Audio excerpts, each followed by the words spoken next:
قرآن سے محبت کرنے والوں کی قرآن سفارش کرے گا، اور رمضان سے محبت کرنے والوں کی رمضان سفارش کرے گا۔ بات نوٹ کرنے والی ہے، سمجھنے والی ہے کہ محشر کا میدان، کہ جب ماں بیٹے کو نہیں سنبھالے گی، کہ اس دن کی سختی کا عالم یہ ہوگا کہ کائنات کے مالک نے اپنے قرآن میں بیان فرمایا، یا ایھا الناس، کائنات والو سنو، اتقوا، اب ڈر جاؤ، ربکم، تم اپنے رب سے، ان زلزلۃ الساعۃ شیء عظیم، وہ محشر کا میدان، وہ قیامت کی گھڑیاں، کہا اس دن کی سختیوں کے کیا کہنے، اس دن کی ہولناکیوں کا انداز کیا ہوگا۔ یوم ترونھا تذہل کل مرضعۃ، ہر دودھ پلانے والی اپنی چھاتی کے ساتھ لگائے ہوئے بچے کو گرا دے گی، وتذہل کل مرضعۃ عما ارضعت وتضع کل ذات حمل حملها۔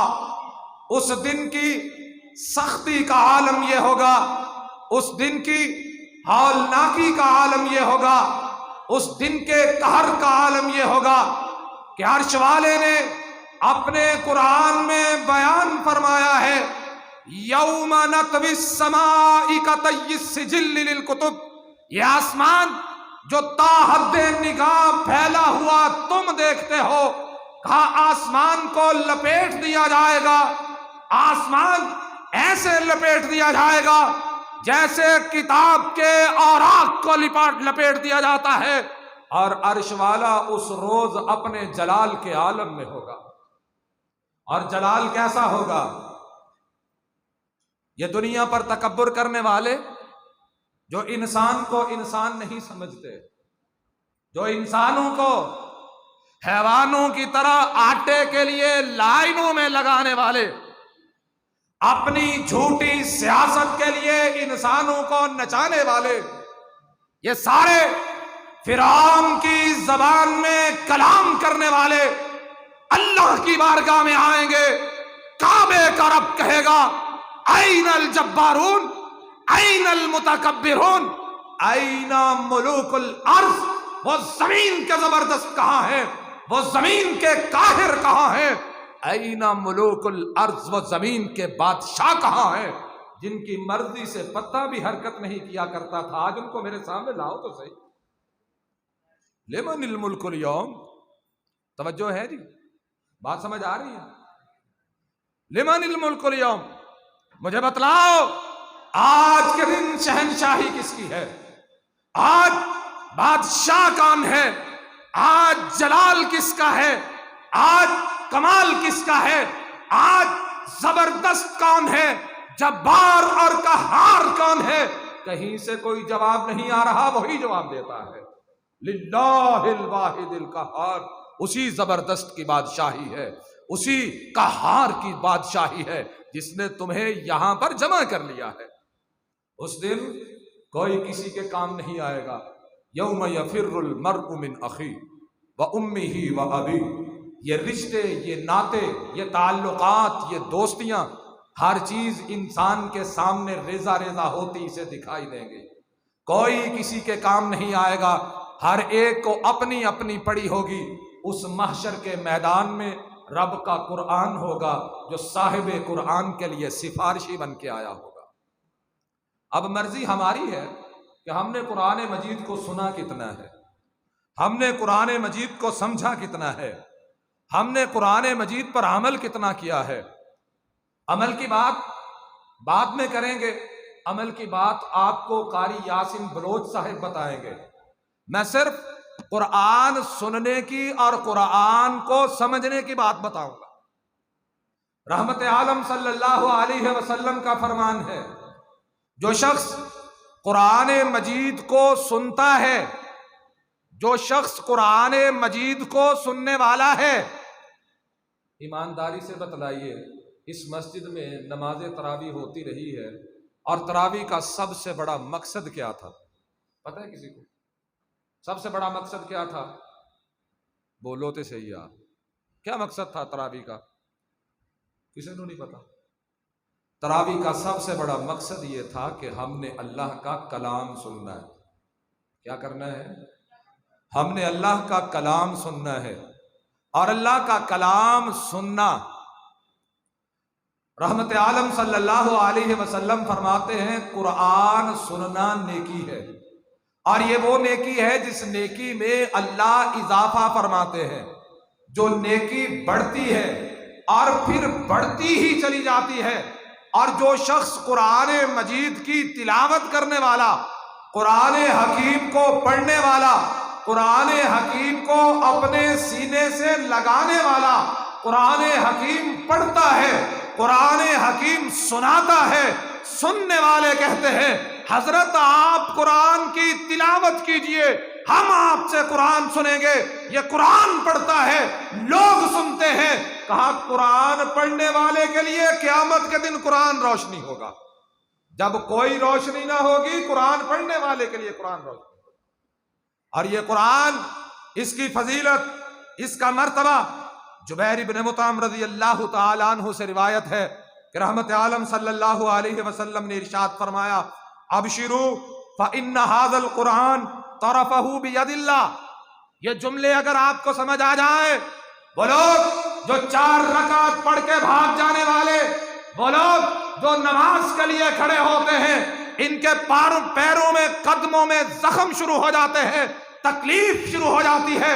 کئی قرآن سننے والے ہمیں ایسے بھی ملتے ہیں، عابد جی ذرا تھوڑی تلاوت کیجئے گا، میں تھکا ہوا، میں کیا ہوں؟ تھکا ہوا ہوں۔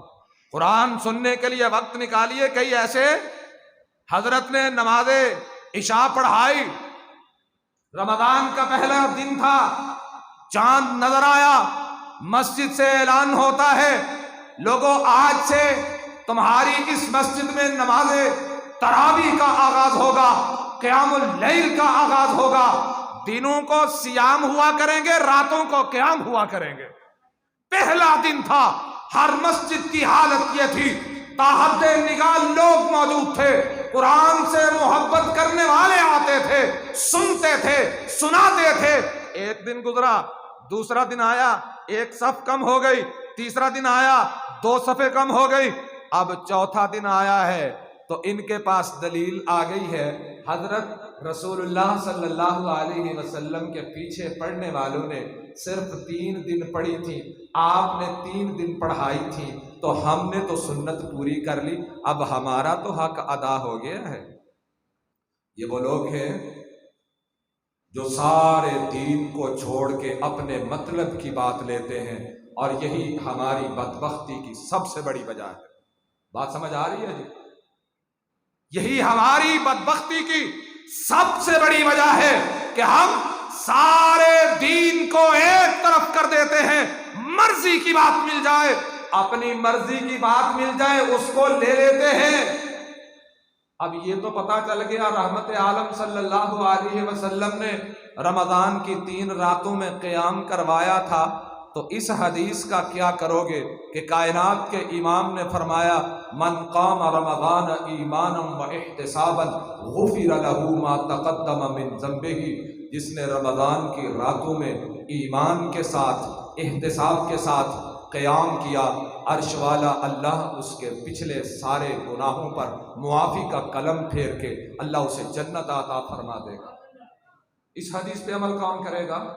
ہم میں سے کتنے ہیں جو اپنے گھروں میں جا کے مصلے بچھاتے ہیں؟ ذرا ہم اپنا تجزیہ کریں۔ یہ لیلۃ القدر کی تلاش میں بیٹھے ہیں، ہاں جی کوئی مسئلہ ہے؟ لیلۃ القدر کی تلاش میں بیٹھے ہیں، اور لیلۃ القدر کا ایک مقصد احتساب بھی ہے، لیلۃ القدر کا ایک مقصد ایمان بھی ہے۔ ہم اللہ کے پاک گھر میں بیٹھے ہیں، ذرا اپنے گریبان میں جھانک کے دیکھیے، ہم میں سے کتنے ہیں جو 4 فرض پڑھتے رہے؟ اللہ کا احسان ہے ان پر کہ انہوں نے اپنی مسجد میں 4 فرض نماز ادا کر لی، با جماعت پڑھی، 2 سنتیں ادا کی، چلے گئے۔ اللہ کا احسان ہے۔ بدبخت اصلی تو وہ ہیں کہ جنہیں عشاء بھی پڑھنا نصیب نہ ہوئی، فجر بھی پڑھنا نصیب نہ ہوئی، اور رمضان کا سارا مہینہ یوں ہی گزر گیا اور ان کی بدبختی پر مہر سخت ہو گئی۔ یہی وہ لوگ ہیں جو اللہ کی حدود کو پامال کرنے والے، یہی وہ لوگ ہیں اللہ کے احکامات کو اپنے پائے تلے رونگ ڈالنے والے، یہی وہ لوگ ہیں رب کی نافرمانی کرنے والے، یہی وہ لوگ ہیں جو دن کے اجالوں میں اللہ کے غضب کو دعوت دینے والے۔ ہم میں سے کتنے ہیں؟ ان کی بات چھوڑ دیجئے جن کو پڑھنی نصیب ہی نہیں ہوئی، جن کو روزہ رکھنا نصیب ہی نہیں ہوا، ان کی بات کر لیجئے۔ جنہوں نے روزے بھی رکھے، نمازیں بھی 5 پڑھی، کتنی راتیں ان کی زندگی کی ہیں۔ چلے زندگی کو بھی چھوڑیں، آج کے اس رمضان کی بات کر لیجئے، کتنی راتیں ہماری اس رمضان کی تھی کہ جن راتوں میں ہم نے اپنے اللہ کے لیے اپنی نیت کو خالص کرتے ہوئے قیام اللیل کیا تھا۔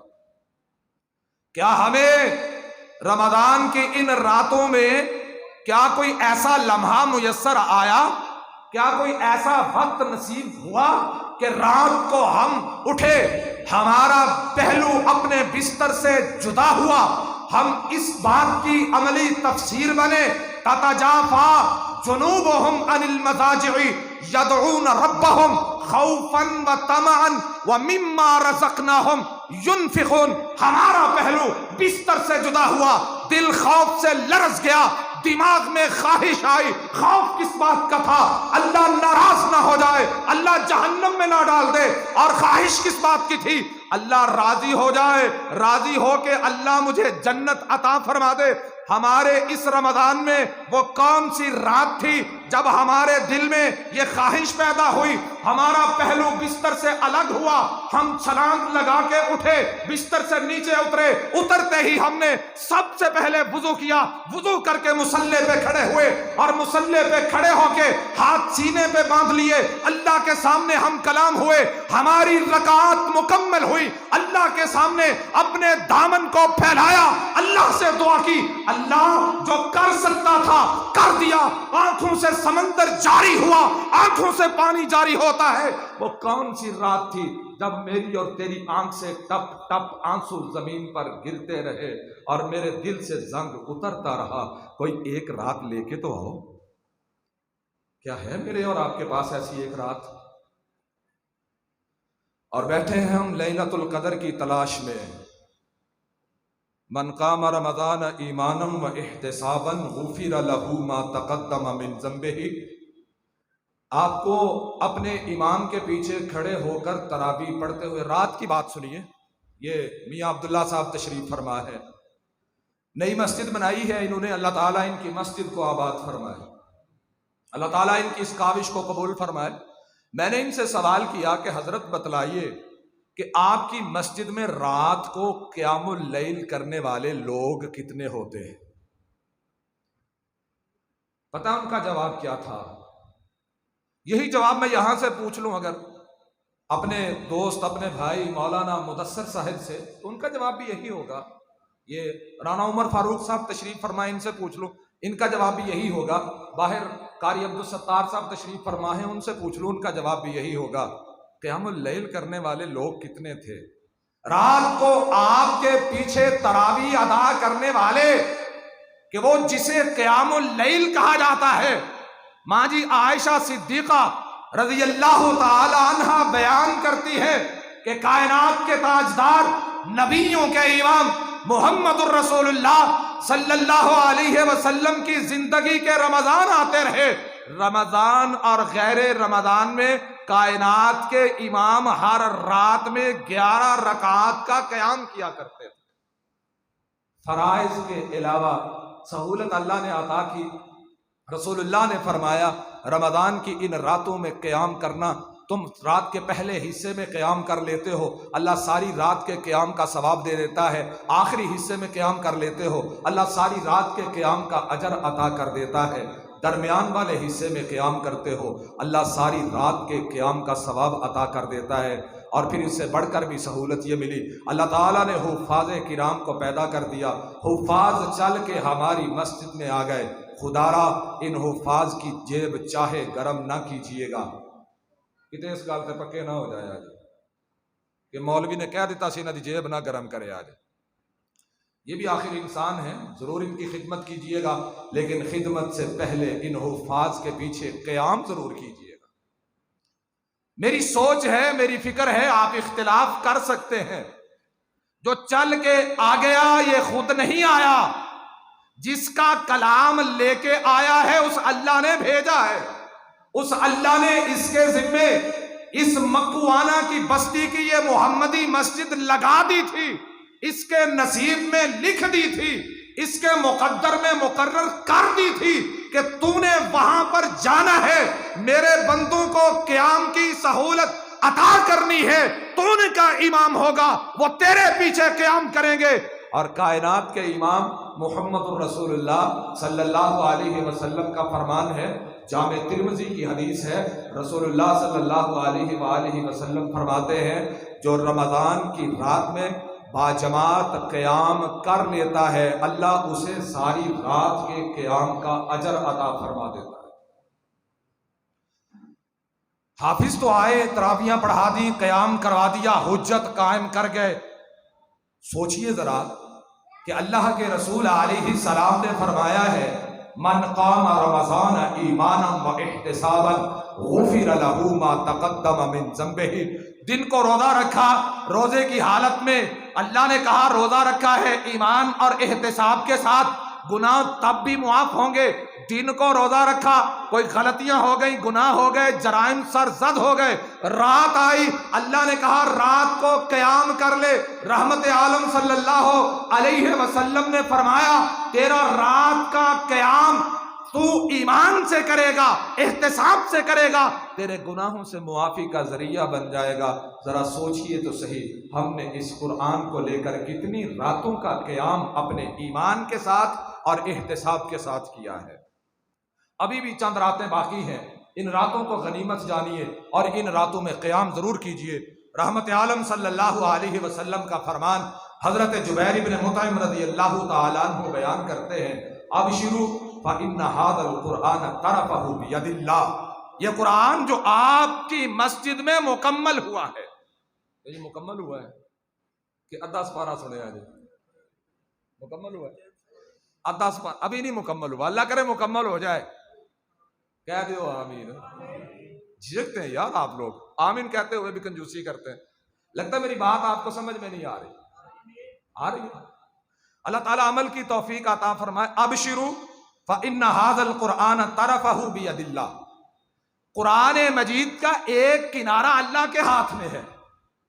جب آپ رات کو قیام کرتے ہیں، مصلی پہ کھڑے ہوتے ہیں، جب آپ قرآن حکیم کی تلاوت کرتے ہیں، آپ قرآن حکیم کی آیات بینات کو پڑھتے ہیں، اس کا ایک سرا عرش والے اللہ کے ہاتھ میں ہے، وَطَرَفَهُ بِأَيْدِيكُمْ، اور ایک سرا اللہ نے تمہارے ہاتھوں میں دے دیا ہے، فَتَمَسَّكُمْ بِهِ، تم اس کو مضبوطی سے تھام لو، فَإِنَّكُمْ لَن تَهْلِكُوا وَلَن تَذِلُّوا بَعْدَهُ أَبَدًا۔ جسے اللہ قرآن کی محبت عطا کر دیتا ہے، قرآن کا ذوق عطا کر دیتا ہے، قرآن کا شوق عطا کر دیتا ہے، قرآن کا پیار عطا کر دیتا ہے، جن دلوں میں قرآن گھر کر لیتا ہے، جن دلوں پر قرآن کی محبت کی چھاپ کچھ اس انداز سے ہوتی ہے، انما المؤمنون الذین اذا ذکر اللہ وجلت قلوبہم، جب ان کے سامنے اللہ کا ذکر کیا جاتا ہے، اور قرآن سے بڑھ کر اللہ کا ذکر اس کائنات میں کوئی ہے ہی نہیں، جب ان کے سامنے اللہ کو یاد کیا جاتا ہے اور جب قرآن کی آیات کی تلاوت کی جاتی ہے، واجلت قلوبہم، ان کے دل ڈر جاتے ہیں، جب دل ڈرتے ہیں اور جب آیات کی تلاوت ہوتی ہے، زادتہم ایمانا، ان کے ایمان میں اضافہ ہو جاتا ہے، وعلی ربہم یتوکلون، اور وہ لوگ وہ ہوتے ہیں جو کائنات کے ساتھ ٹکرا جانے کا شوق رکھتے ہیں، پھر ٹکرا جاتے ہیں، اور کائنات کی کوئی بھی چیز ان کے سامنے، ان کے مقابلے میں آتی ہے۔ عرش والا اللہ جن لوگوں کی قرآن کے ساتھ محبت ہو گئی، جن لوگوں کے دلوں میں قرآن کی محبت نے چھاپ لگا دی، پھر یہ لوگ رات کو مسلح پہ ہوتے ہیں، دن کو گھوڑوں کی زینے کستے ہیں، اپنے گھوڑوں پہ سوار ہو جاتے ہیں، میدانوں میں اترتے ہیں، جس سمت کو منہ کر لیتے ہیں عرش والا اللہ انہیں فتح و نصرت اور کامیابی عطا فرما دیتے ہیں۔ وَعَلَىٰ رَبِّهِمْ يَتَوَكَّلُونَ، قرآن سے محبت کرنے والے اللہ پر بھروسہ کرنے والے ہوتے ہیں۔ اور رحمت عالم صلی اللہ علیہ وسلم نے نسخہ کیمیا بتلا دیا، لن تذلوا ما لن کہا لن تہلکوا ولن تذلوا بعدہ ابدا۔ قرآن سے محبت کا اب عالم تو چیک کر لیجئے۔ اب سوچئے ہم میں سے کتنے مسلمان ہیں کہ جنہوں نے بچپن میں ناظرہ قرآن مجید پڑھنے کے بعد کبھی دل میں شوق آیا ہو، مجھے پتا ہے کہ اس مسجد میں قرآن مجید کی کلاس لگتی ہے، اور مجھے پتا ہے کہ اس کلاس کے ساتھ ہمارا رویہ کیا ہے۔ مسجد میں امام صاحب سلام پھیرتے ہیں اور روٹین کا درس قرآن ہوتا ہے، اور قرآن کو دینے کے لیے ہمارے پاس اپنے قیمتی وقت میں سے 15 منٹ نہیں ہوتے۔ کیوں جی عمر صاحب ایتھوں دا بھی علمی آئے ہوئی، ہمارے پاس قرآن حکیم کو دینے کے لیے روزانہ کے 15 منٹ نہیں ہوتے۔ پھر ہمارا گلہ کیا ہے؟ عرش والا اللہ ہماری دعا کو قبول نہیں کرتا۔ پھر ہمارا شکوہ کیا ہے؟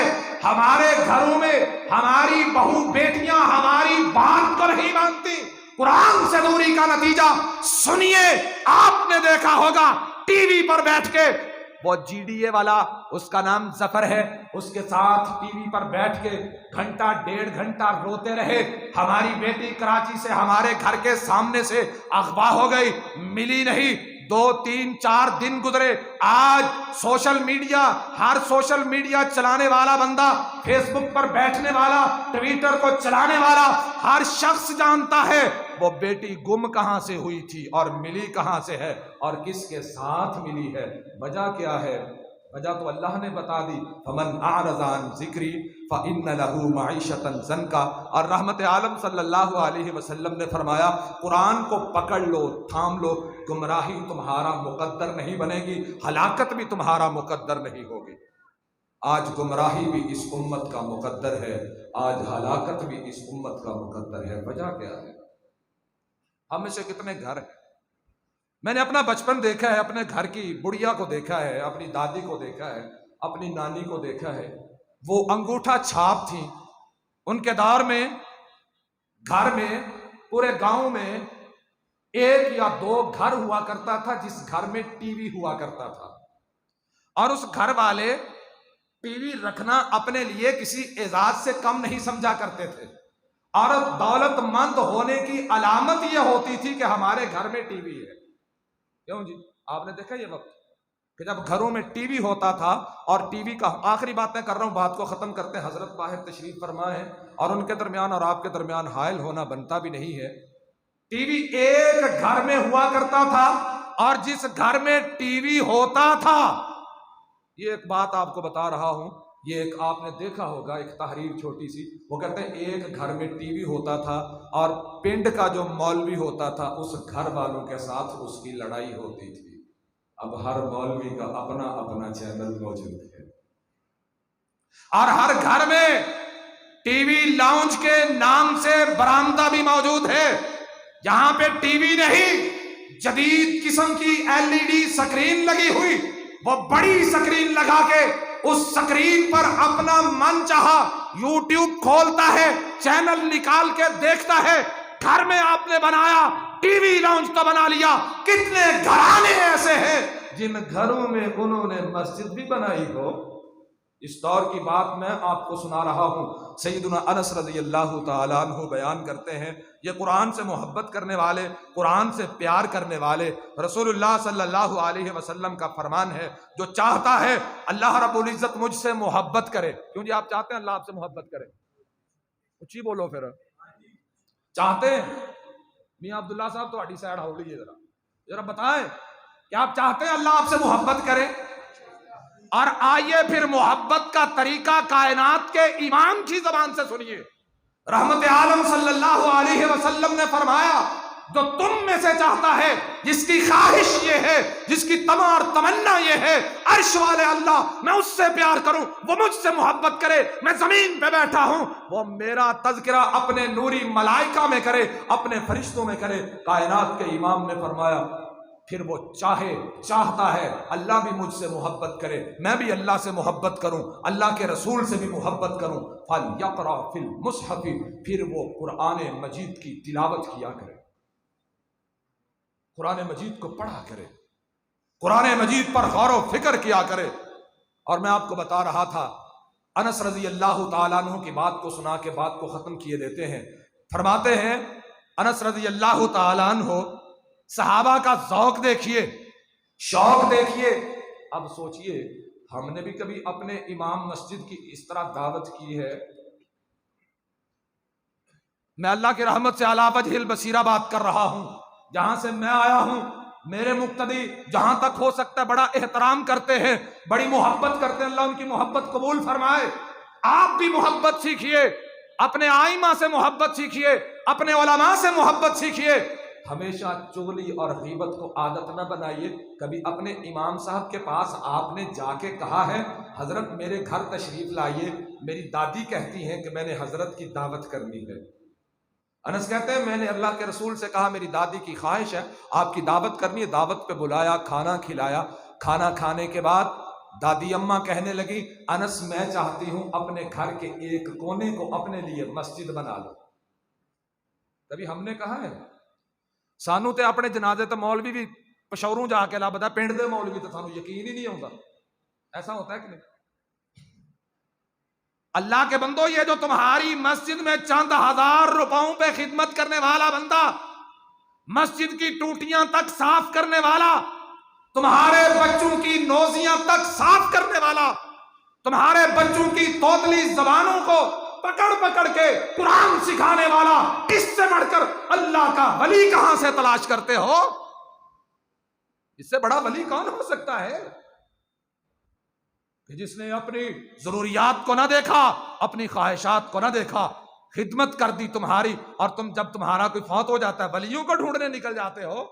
کبھی آئے ہو اپنے امام مسجد کے پاس آ کے بیٹھو؟ میرے پاس لوگ آتے ہیں، میں کیوں شکوا کروں، لیکن میں میجورٹی کی بات کر رہا ہوں، اکثریت کی بات کر رہا ہوں۔ اکثریت کی بات، اکثریت کا شکوہ تو بنتا ہے، اکثر آئمہ میرے ساتھ باتیں کرتے ہیں، اور قاری یاسین بلوچ صاحب تو اللہ کی رحمت سے انٹرنیشنل آدمی ہے، ان کے ساتھ تو کئی لوگ باتیں کرتے ہوں گے۔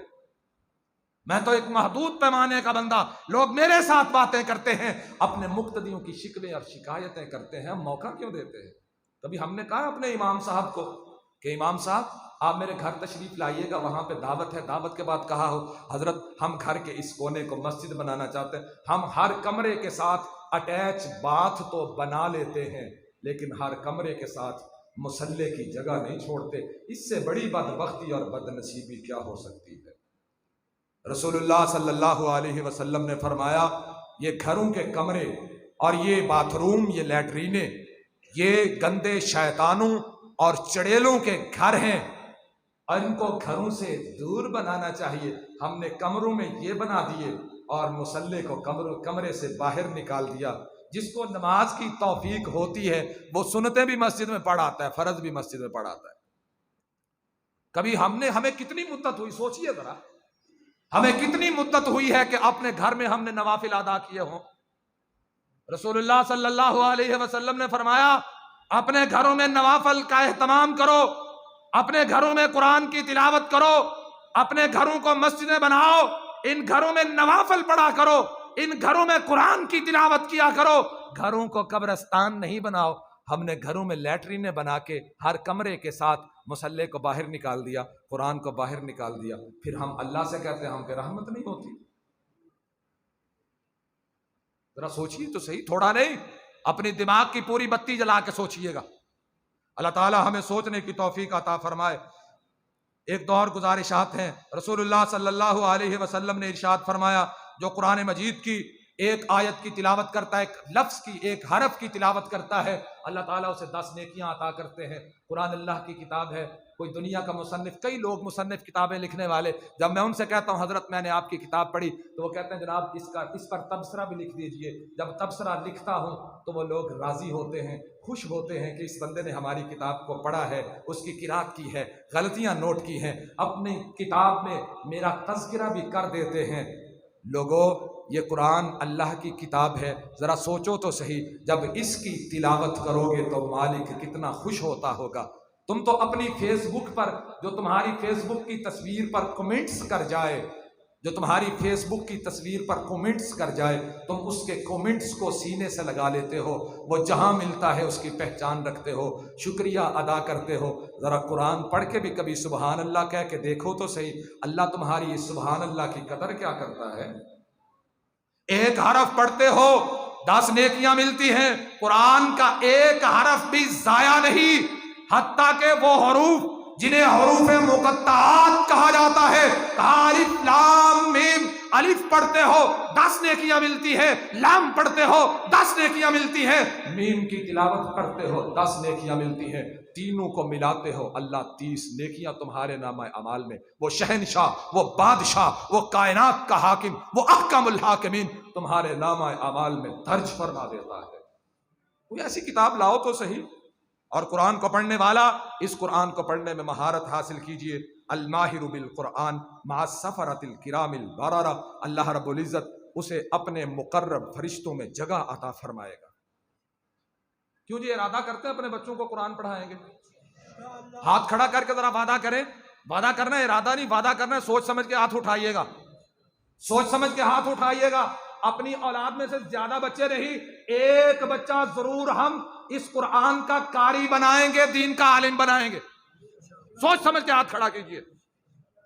آپ وعدہ کر رہے ہیں اللہ سے کہ ہم اپنے ایک بچے کو قرآن کا قاری بنائیں گے۔ یہ چند لوگ جنہوں نے ہاتھ فضا میں لہرائے، میرا اللہ ان کا میزبان بن جائے، ان پر مہربان ہو جائے، اللہ ان کے بچوں کو ہدایت عطا فرمائے، قرآن سے محبت نصیب فرمائے۔ والذی یقرأ القرآن، اور اللہ کے رسول علیہ الصلاۃ والسلام فرماتے ہیں وہ جو قرآن پڑھتا ہے اس پر قرآن پڑھنا گھراں گزرتا ہے، اسے تکلیف آتی ہے، قرآن بار بار پڑھتا ہے۔ قاری صاحب کہتے ہیں جناب ایسے پڑھیے۔ ایک بندہ تھا، آپ کو میں یہ بات سمجھاتا ہوں، قرآن پڑھتے ہوئے اٹکتا بندہ کیسے ہے۔ قاری شریف صاحب بس کریے، یہ بات سن لیں، بات کو ختم کرتے ہیں۔ ایک بندہ قاری صاحب کے پاس گیا، یہ آپ کو بات سمجھانے لگا ہوں کہ لوگ قرآن مجید کو پڑھتے ہوئے اٹکنا کیا ہے۔ یہ اٹکنا نہیں کہ ساری زندگی قرآن گھر میں طاق میں سجائے رکھا، کبھی دل میں خواہش پیدا نہ ہوئی کھول کے پڑھ لیا جائے، کھول کے کسی قاری کے پاس، کسی ماہر قرآن کے پاس بیٹھا جائے، پڑھے آتے پھر پڑھے آوی باجیاں کرو۔ تو قاری صاحب نے 2 لا دیتیاں تو ساری عمر واسطے پھر مڑ کے قرآن نہیں لے۔ اس کا نقصان کیا ہم نے۔ وہ قاری صاحب کے پاس گیا، کہنے لگا حضرت مجھے قرآن پڑھائیے۔ کہنے لگا حضرت پہلے نمبر تے تو نام دسو نا اپنا کی ہے۔ قاری صاحب نے تجویدی نام بتایا۔ تجویدی نام سمجھتے ہیں آپ؟ علماء کرام سمجھتے ہیں، آپ بھی سمجھ لیں۔ محمد، وہ قاری صاحب کا نام یعقوب تھا۔ قاری صاحب فرمانے لگے محمد یعقوب۔ قاری صاحب کہتے ہیں اچھا جی تہاڈا نام کی ہے؟ وہ کہنے لگا حضرت جی نا تے میرا بھی ہوئی پر ایڈا اوکھا نہیں۔ یہ ہے قرآن پڑھتے ہوئے اٹکنا۔ قاری صاحب کہتے ہیں ہا کو حلق سے نکالو، قاف کا قلقلہ کرو، با پہ قلقلہ کرو، قطب جدن یہ حروف کا مجموعہ ہے، یہاں پہ قلقلہ کیا جاتا ہے۔ قرآن پڑھتے ہو مد کو 3 الف لمبا کرتے ہیں، کھڑی زبر کو 1 الف کی مقدار کھڑا لمبا کرتے ہیں۔ قاری صاحب بتاتے ہیں یہ کوشش کرتا ہے، ویسے پڑھنے کی کوشش کرتا ہے۔ رحمت عالم صلی اللہ علیہ وسلم فرماتے ہیں اللہ اسے دگنا اجر عطا فرماتے ہیں۔ اور ایک اور بات سنیے، قرآن کی راہوں میں مر بھی جاؤ گے اللہ شہادت کی موت عطا فرمائے۔ اللہ ہمیں قرآن کی محبت نصیب فرمائے، اپنے بچوں کو قرآن کے رستے پر لگانے کی توفیق عطا فرمائے۔ اور قرآن وَنُنَزِّلُ مِنَ الْقُرْآنِ مَا هُوَ شِفَاءٌ، قرآن دلوں کی شفا ہے، قرآن روحوں کی شفا ہے، قرآن جسموں کی شفا ہے۔ وَرَحْمَةٌ لِّلْمُؤْمِنِينَ، قرآن ان لوگوں کے لیے رحمت ہے جن کے دلوں میں ایمان کی رمق موجود ہے۔ اللہ ہمارے دلوں میں ایمان کو پیدا فرمائے۔ ایک طالب علم کی حیثیت سے جو گزارشات میرے دماغ میں آئیں کر ڈالی، اللہ حق تھا اس پر عمل کی توفیق عطا فرمائے۔ اگر کہیں غلطی ہوئی، سہو ہوا، انسان ہوں، بشر ہوں، اللہ رب العزت معاف فرمائے۔ اللہ رب العزت میرے شیخ حضرت مولانا قاری محمد یاسین بلوچ صاحب کی عمر دراز فرمائے، عمل دراز فرمائے، علم زیادہ عطا فرمائے، اور مولانا محمد شریف شاکر صاحب اور ان کے ساتھ قاری مدثر صاحب، عبدالستار صاحب اور رانا عمر فاروق صاحب اور دیگر دوست احباب، آپ جتنے یہاں پہ مسجد میں تشریف فرما ہیں، آپ سارے ہی خاص ہیں، کوئی بھی آپ میں سے عام نہیں۔ اللہ تعالیٰ آپ تمام کی جہود کو، وہ جو دین اسلام کے لیے آپ کرتے ہیں، اللہ قبول و منظور فرمائے۔ وما علیہ